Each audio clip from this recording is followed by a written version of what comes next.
There are pros and cons to refusing the breath test if you're arrested for drunk driving here in Massachusetts. The obvious advantage is that it makes it far more difficult for the prosecutor to prove that you're impaired if they don't have the breath test showing that you're impaired. Now, just simply refusing the breath test does not guarantee that you would win at trial or that the prosecutor would just dismiss the case. There's a number of other things that could indicate that you're impaired. First of all, how you look on the police videos. So there will likely be body cam or cruiser cam videos or booking videos.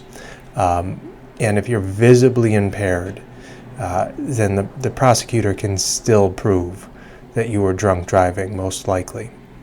If there are open containers in the car, if you make admissions to being impaired, if you crash the car, if there's any combination of these, regardless of the breath test, you may still lose at trial. But if the circumstances are not bad, you're not visibly impaired, there's no open containers or anything like that, and you refuse the breath test, then you can likely win at trial or maybe even get the case dismissed before trial. So that's the number one advantage to refusing the breath test. The biggest disadvantage is the very, very lengthy loss of license that is imposed on you if you refuse to take the breath test. So if you're charged with your first offense OUI and you take the plea that's offered to pretty much everybody charged with a first offense OUI in Massachusetts, you lose your license for 45 days, and you can typically apply for a hardship license during that time.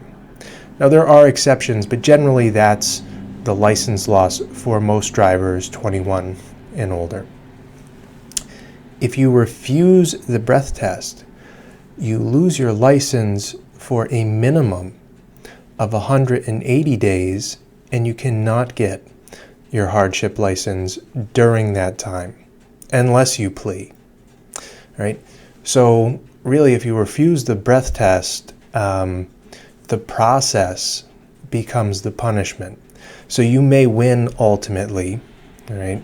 The Commonwealth may dismiss your case, or you may take your case to trial and win.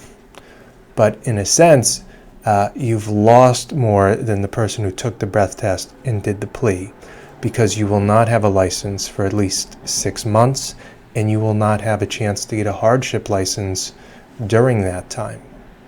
So those are the biggest advantages and disadvantages to taking the breath test. I've written a blog post on this, and I will put it in the description below.